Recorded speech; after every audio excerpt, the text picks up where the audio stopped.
Start with the next topic. This is the last topic of our solutions chapter. ठीक है, abnormal molecular masses.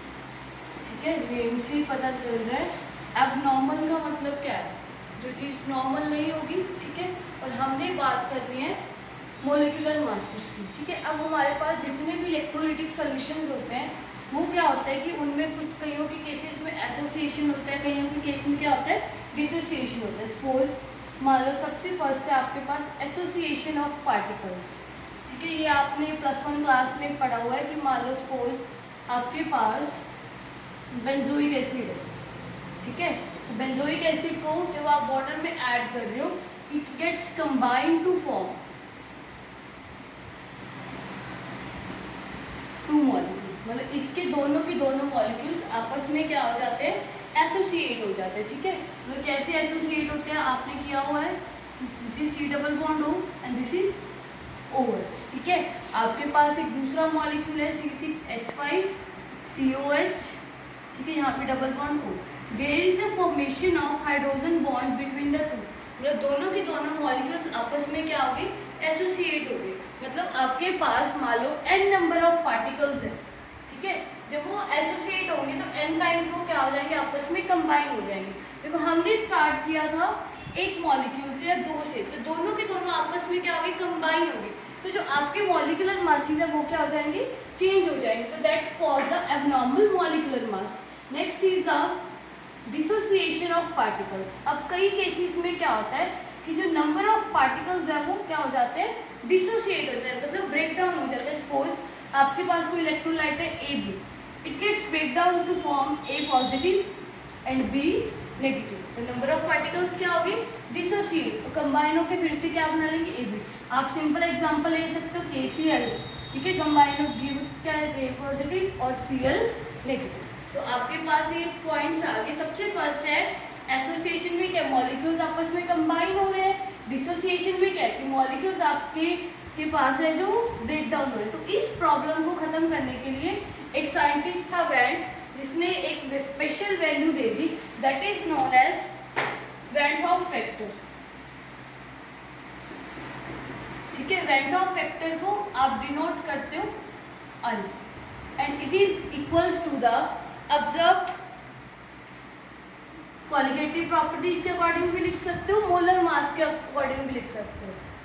Normal mass, ठीक है, divided by observed molar mass. ठीक है, हमने जितनी भी क्वालिटेटिव प्रॉपर्टीज की है that are inversely proportional to the molecular mass. अगर हम यहाँ पे वेंट ऑफ फैक्टर को इन केस ऑफ आप क्वालिटेटिव प्रॉपर्टीज के फॉर्म में लिखना चाहते हो तो यहाँ पे आप लिख सकते हो observed value of qualitative property. कि क्वालिटेटिव प्रॉपर्टी की जो वैल्यू आप क्या कर रहे हो, ऑब्जर्व कर रहे हो, divided by normal value of qualitative. This is clear to all of you. ठीक है, तो मतलब आपके केस पास क्या है कि जो आपके पास वेंट ऑफ फैक्टर होगा that is equals to normal molar mass upon observe. Normal मतलब जो एक्चुअल होगा उसका, ऑब्जर्व मतलब एसोसिएशन है, डिसोसिएशन से कितना आ रहा है. ठीक है, observe value of qualitative property और नॉर्मल. अब इसमें आपने एक पॉइंट्स याद रखने हैं कि I is greater than 1. I is greater than 1 मतलब van't Hoff factor is greater than 1 होगा when there is a dissociation. जब मॉलिक्यूल्स क्या आ रहे होंगे, डिसोसिएट होंगे. I इज लेस देन 1 जब मॉलिक्यूल क्या हो रहा होगा, एसोसिएट मतलब आपस में क्या हो रहे हैं, combine. And I is equals to 1. ठीक है, मीन्स नो एसोसिएशन और नो डिसोसिएशन. क्लियर है कि आपके पास क्या है कि जब I is greater than 1 value है तो तब मॉलिक्यूल आपका क्या आ रहा है, डिसोसिएट हो रहा है. I लेस देन 1 आ रहा है तो मतलब मॉलिक्यूल आपका क्या आ रहा है, एसोसिएट हो रहा है. I is equals to 1 there is no association और नो डिसोसिएशन. अगर आपके पास डिफरेंट क्वेश्चंस आ जाते हैं तो उनके केसेस में आप वेंट ऑफ फैक्टर्स को कैसे अप्लाई करोगे. देखो सबसे फर्स्ट हमने एक क्वालिटेटिव प्रॉपर्टी की थी elevation in boiling point, freezing point, depression and last हमने जो कल वीडियो लेक्चर डिस्कस किया था that is the osmotic pressure. तो उनके केस में आप इस वेंट ऑफ फैक्टर इक्वेशन को क्या कर सकते हो, अप्लाई कर सकते हो. तो आपके पास एलिवेशन इन बॉइलिंग पॉइंट में सबसे फर्स्ट है delta T B is equals to K B into molal, ठीक है। तो यहाँ पे क्या करोगे आप, वेंट ऑफ फैक्टर से इसको क्या कर दोगे, आपके पास इसमें मल्टीप्लाई, मतलब आई से आप यहाँ पे इसको क्या कर दोगे, मल्टीप्लाई कर दोगे। डेल्टा टी एफ के केस में भी सेम आएगा, I into K F into molal, ठीक है। Last property pi is equals to I C R, ठीक है। तो जब भी आप अबनॉर्मल मॉलिक्यूलर मासेस की बात करोगे तो आप इन सबके साथ वेंट ऑफ फैक्टर को क्या करोगे, मल्टीप्लाई करोगे। सबसे फर्स्ट आपको इसमें पता होना चाहिए how to find out the degree of dissociation या फिर एसोसिएशन, ठीक है। डिग्री ऑफ डिसोसिएशन या एसोसिएशन का मतलब है कितने नंबर ऑफ मॉलिक्यूल्स टूट रहे हैं और कितने नंबर ऑफ मॉलिक्यूल्स के आ रहे हैं कंबाइन, इसको आप डिनोट करोगे अल्फा से, ठीक है। तो alpha is equals to number of molecules of substance dissociate, ठीक है। Number of molecules of substance क्या आ रहे हैं, टोटल डिसोसिएट हो रहे हैं, divided by total number of molecules taken, कितने मॉलिक्यूल से आपने स्टार्ट किया। This is the formula of alpha, number of molecules dissociated by total number of molecules. Suppose आपके पास कोई एग्जांपल है A B, it gets dissociated to form A positive and B negative. At the starting point there is a one molecule और इस time पे 0 molecules क्या हो रहे हैं, डिसोसिएट हो रहे हैं। कुछ टाइम बाद क्या होगा, ये मॉलिक्यूल्स डिसोसिएट हो गया एम अल्फा, ये भी क्या हो गया M alpha. M is a concentration आप ले सकते हैं यहाँ पे, और ये कितना रह गया आपके पास 1 माइनस अल्फा। तो यहाँ पे आप वैल्यूज को फिल करोगे,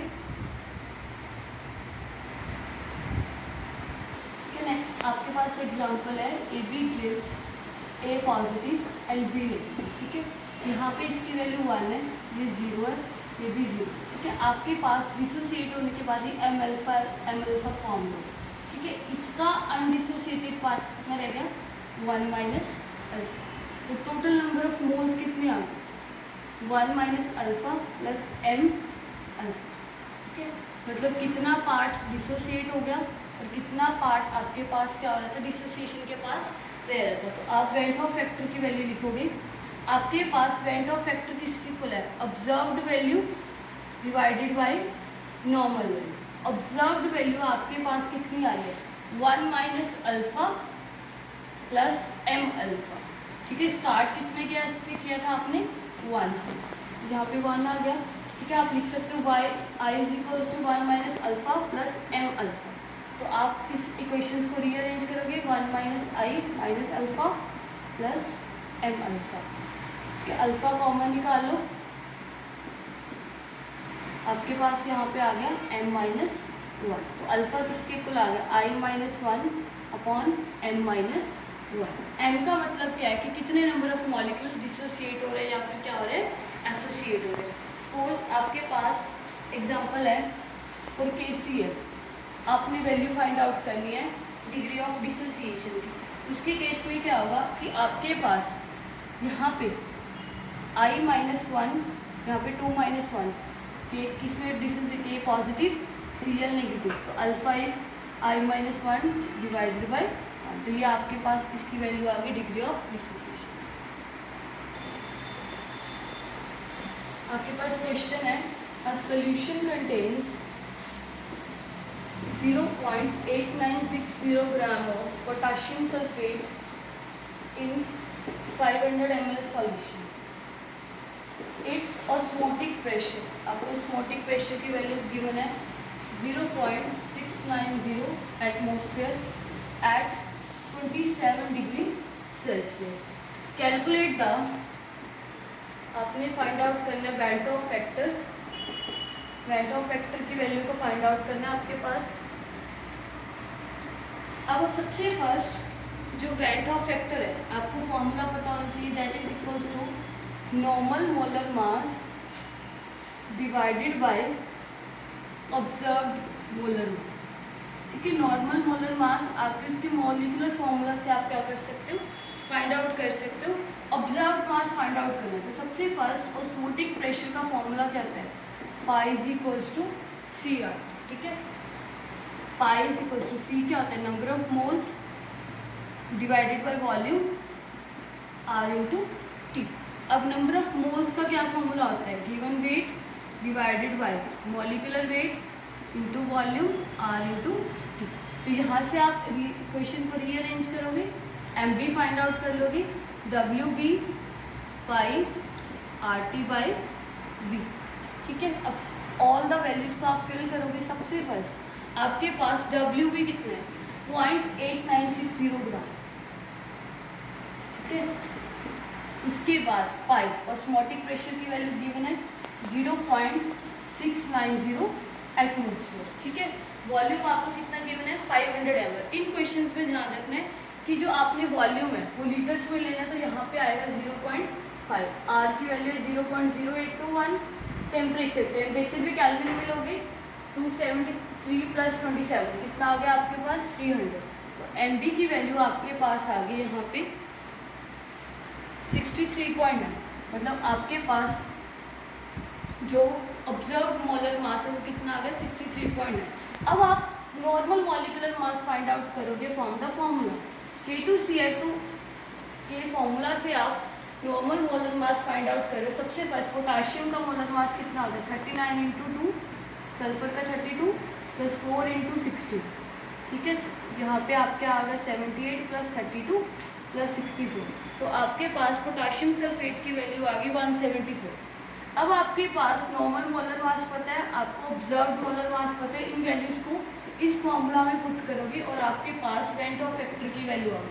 नॉर्मल मोलर मास कितना है 174, ऑब्जर्व्ड कितने हैं 63.9। तो आई की वैल्यू आपके पास आ गई 2.72।